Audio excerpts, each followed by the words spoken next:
Welcome to Le Mans in a special and unique car. Yes, we have chosen to go with the fart can to see really how OP this car can be, and getting an absolute brilliant start off the line. That is one position gain, almost 2 positions gained. I think by the end of this first corner here, it's in the bag.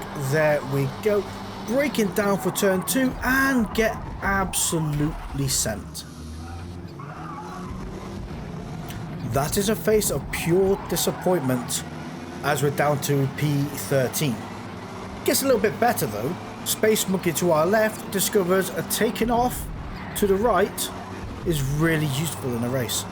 Not complaining, we've just gained another 2 positions from that moment alone. Nothing like a clean start to a race. There's P9, P8 in the bag as well. Just need to overtake this Honda Civic up in front.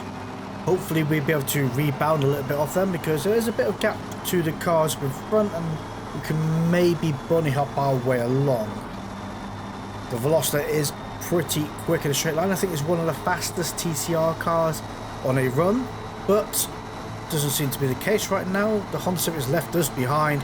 We're tuck in behind the Astra, get a bit of slipstream, hopefully be able to make a move into the first bus stop coming up in a moment. Thinking, you know what, it's probably better to let whatever's going on in front develop. Being part of said development is not always ideal. It's sometimes quite useful to watch from a distance. The car behind is nothing to be too concerned about. They're not in the slipstream. We're 0.4 seconds away from the nearest car up in front, which is the ideal point for slipstream. And you can see 1, 2, 3, 4 looking for positions. 2 Velocers, an Astra and a Civic. So yeah, joining that party is going to be dangerous, but we do need to find a way to actually get past them. Given a bit of breathing space on the cars up in front, not a lot is happening. The Civic's gone a little bit deep into there, and everybody's come out pretty well unscathed. Getting right up behind Bambi Roadkill up in front. I'm hopefully going to make a move at the inside now. We're going to have a great send on them if all goes to plan. I mean, the slipstream train is working rather well. The Astra looks like they're losing out, so we're going to stick behind the fart can up in front. And look at that, 1 position taken, getting...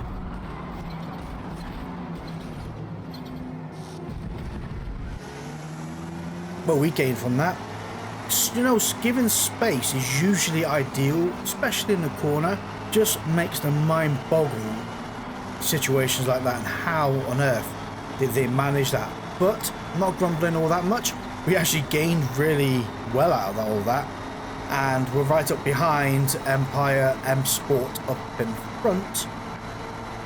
Also looks like we're having a great run down this back straight. I mean, overtaking the Lantra to our left hand side. Oh, it's braked. Why did you brake so heavy? Well, yeah, that was unexpected, and the penalty was semi-worth it. Sometimes if you can't beat them, just join them. Breaking down to second gear, out the other side. Hopefully the cars behind won't be in the slipstream. Trying to break away from that tow, get away from the pack of cars behind, and we'll have a clear run, catch up to P1 and 2 up ahead. I mean, we're on the podium now. Thanks to a few shenanigans, we have capitalised from a lot of situations, to be honest. Thankfully, P2 is in the Honda Civic, and I don't think they're going to have as quick as a run down this first straight as we are. So we're going to start reeling them in. Hopefully they don't block us as we try to overtake. That would be less than ideal, to be honest with you. I'm going to hang it over to the right side at the last second. There we go. Look at that beautiful slingshot. Thank you to the power of the fart can. Coming to think of it, actually, hopefully when we come to the braking zone they don't rear end us, because that is not going to end all too well. Going too wide into this situation. Thankfully they backed out. There we go, out to the side. Beautifully done. Just need to catch up to position 1, who's only 1.1 seconds ahead, and the car behind is no longer really in the slipstream or going to be able to capitalize from any form of slipstream given to them. But we do need to try and get some form of slipstream from the car up in front, try and close this gap a little bit more, create a larger gap from the car behind, as we enter the next bus stop, we should be able to close that gap a little bit more and be in the slipstream on the way out the other side. That is the plan. Whether the plan is going to be executed all that well, a little bit slippy as we're going through there. Out the other side, 0.7 seconds away from the car up in front, we are in the slipstream, which means we are going to start slowly closing that gap in. The car in front has nobody to bounce off, so it's pure momentum from the fart can alone. Whilst us, going to be hoovered in. You see 0.5 seconds now. As soon as we hit 0.4, it's going to be the strongest part of the slipstream. And this next corner is going to make or break all the difference here. As we brake nice and early, controlled, out the other side, 0.4 seconds away. This back straight is where we're going to be able to make our move and overtake the uniquely coloured bar can up in front. Fingers crossed though, they don't do a late or sudden movement to close any doors. And it doesn't look to be the case. We are side by side, flat out, 154 miles per hour. Where is that kink? It's just up here. We're going to have to be very careful of that. Everybody else braked extremely early into that kink. Thankfully, the fart can also braked a lot more than expected. Gave us actually plenty of room to be able to do the overtake. So thank you ever so much.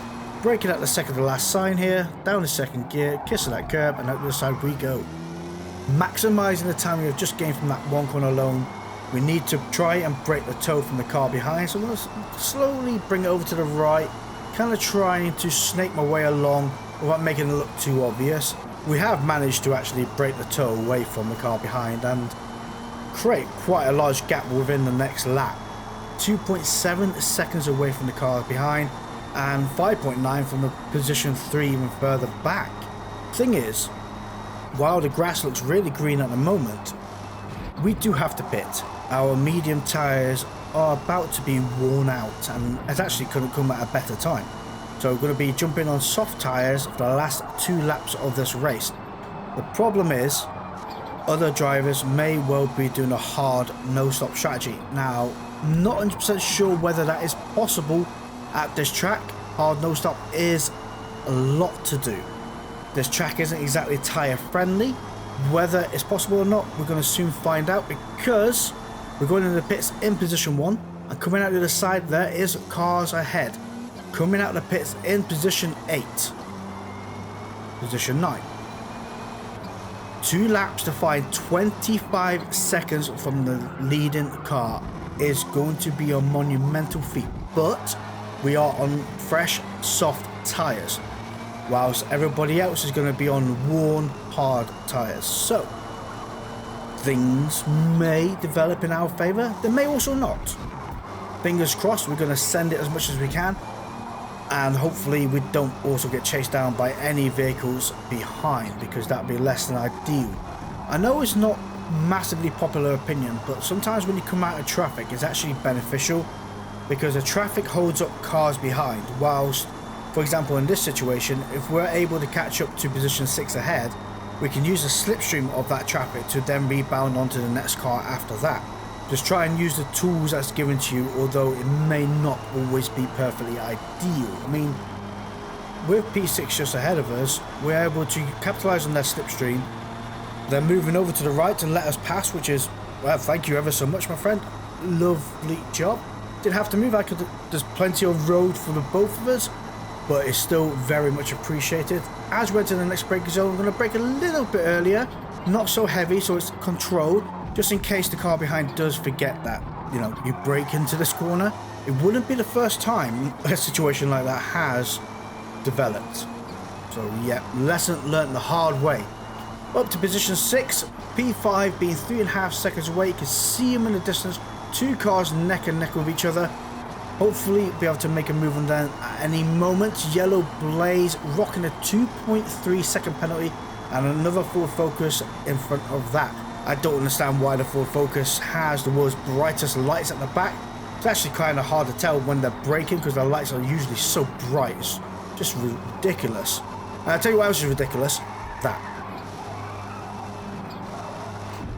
How on earth did that car behind manage that? Needs to stay in control, not too far away from slipstream 1-1 up ahead. Hopefully they don't have a moment by accident and hit the rear end of this car. Going to give them plenty of space. Claim that position. We should actually be a lot faster through this next section here because, again, we're on the soft tyres. The cars behind are not. Look at that. We've already gained 1/8 of a second. 1 second. Actually very close to the track limits there, Flash. Very, very close. That could have gone deadly wrong. I would have give you an insane penalty. We are 8 seconds away from Emperor M Sport up in front. We're on P4 now. This is the final lap, and it's going to have to be the biggest send of this car's life, because 15 seconds away from position 1, 7 seconds away from position 3, not too sure where position 2 is within that pack. Are they close to position 1 or close to the P3? Regardless, their tyres have got to be goosed now. There's no two ways about it. Whilst our tyres are just getting bedded in. With the track rubbing in as well, going completely wide. Do we get a penalty for that? We do not. Absolutely beautiful. There is an issue to this situation though.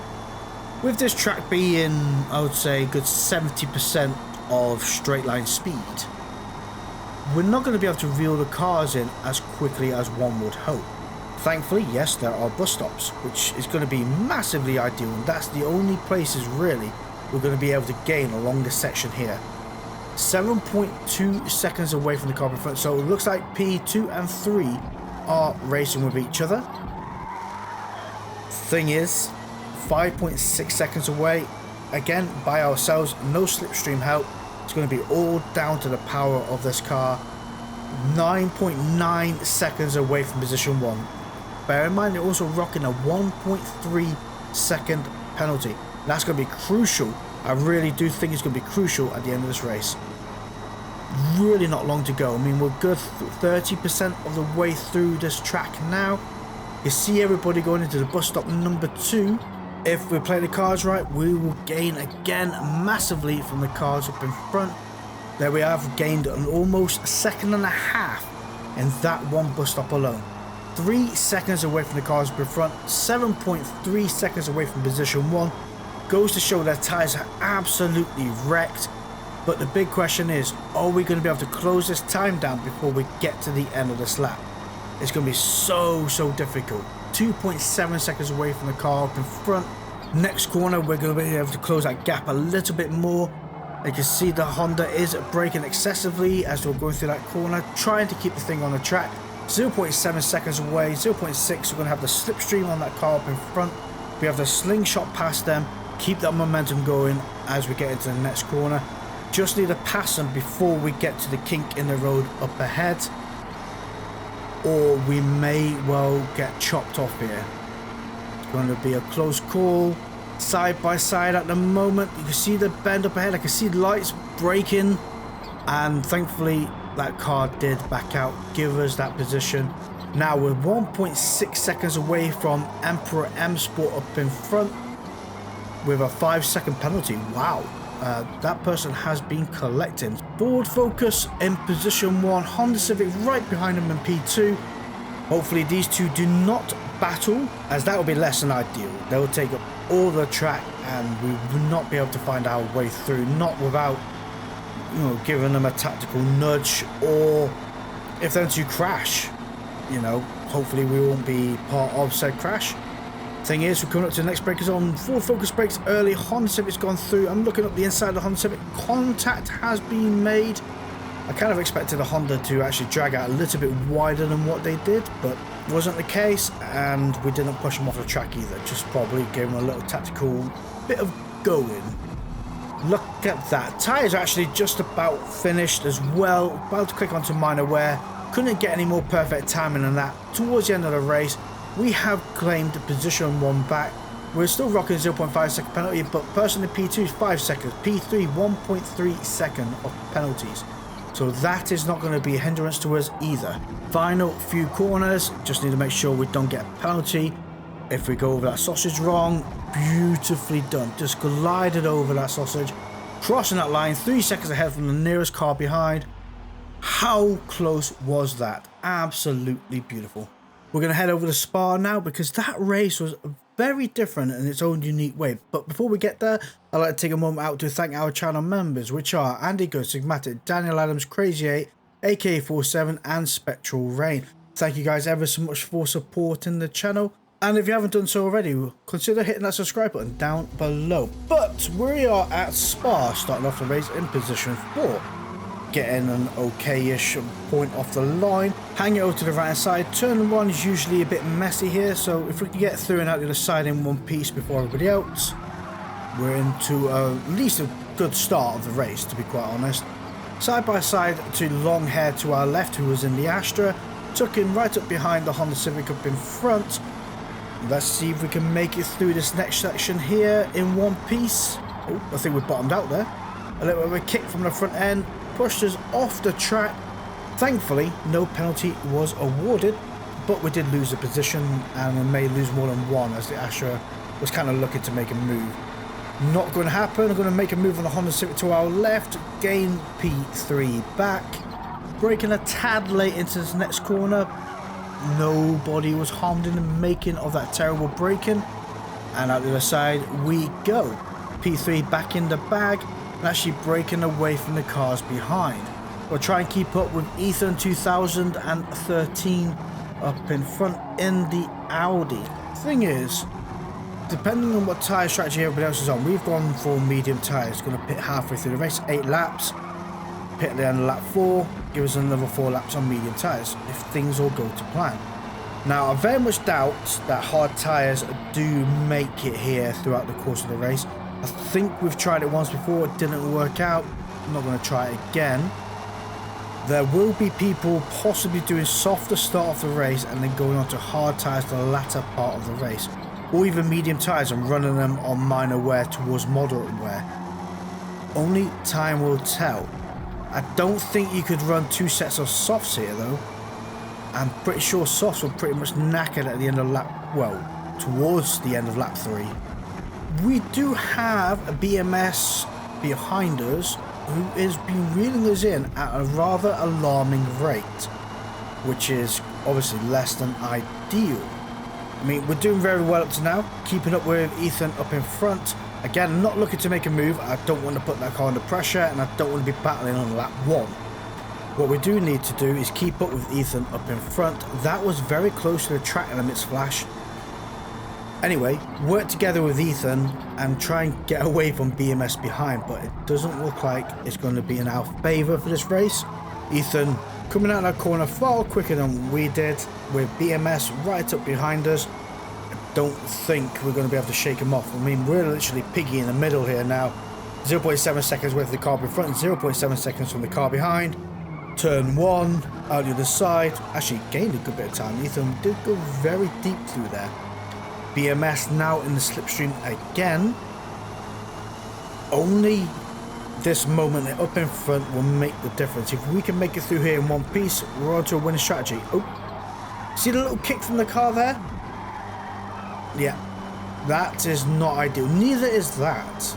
That is very less than ideal. So we broke away from Ethan. BMS is breathing all over us. Just going to let them kind of take that position. More than likely, we're going to go through this next corner side by side. I don't want to just hand it over on a plate, but did get our front end chopped off. Can't grumble too much on that, let's be honest. It's kind of something that we would do as well. You know, kind of cutting the nose off the car. No contact was made, but it does force the car behind to let off, and that gives them a little bit of breathing space. Like I say, it's the move that we pull off all the time, and yeah, sometimes being on the receiving end isn't all that pleasant, to be honest. But yeah, it's good to see that other people use that, I'd say, tactic per se. Anyway, 1.2 seconds away from the car up in front. Not ideal. We've lost a lot of time over this, and a Banter Clause 97 behind is 5.4 seconds away. So we're in this weird neutral zone again of not quick enough to keep up with cars up in front and quicker than the cars behind. Not really ideal, especially towards the end of lap 2. coming up to the start of lap 3. We have a long way of this race to go. I mean, the thing is, though, once we get into the pits and out the other side, it will differentiate the amount of people that has chosen the pit and who hasn't chosen the pit. And this is a perfect example of it now. We're in P11. A lot of cars have chosen to go hard tyres. P12 is 32 seconds away. Oh no, they're reeling us in very quickly. Yep, they have NOS. Because the game can't calculate. Maths. Simple maths. At least we are reeling in Dark Elite up in front. Gonna make a move upon them. Bunny hop to North London Red. I haven't seen that play in a long time. Very rarely ever see him on Forza anymore. So North London, if you see this video, mate, I've never seen him before. Hello. And it's good to see you. It's been a long time, actually. Anyway. Dark Elite rocking a 2-second penalty behind. North London Red 0.8 second penalty, and ourselves a lovely 0.6.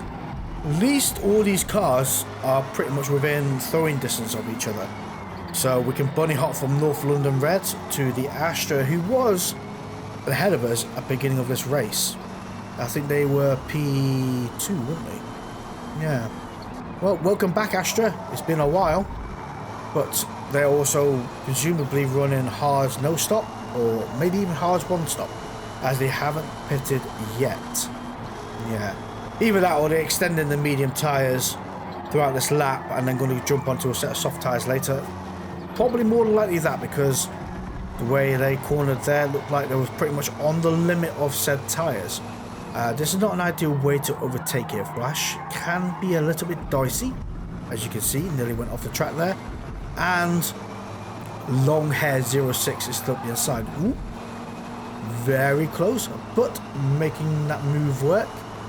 Out the other side we go. North London Red breathing all over us as well. If we're going to keep on the slipstream, they're going to have that position back, or going to put us under a good bit of pressure, but it was not the case, as I think long hair had a bit of contact with North London and thoroughly slowed each other down. Braking down to second gear here, turning in, and over the start finish line for the start of lap 6 we go. We are 4.6 seconds away from Larchman up in front. No, there's a person in the pits. The car up in front is a name that we have raced before that I'm not going to pronounce because of obvious reasons, but they are only 4.1 seconds away. Again, we have 2 laps remaining, which could mean anything. Again, depending on what tyres they are. They might still even have to pit yet.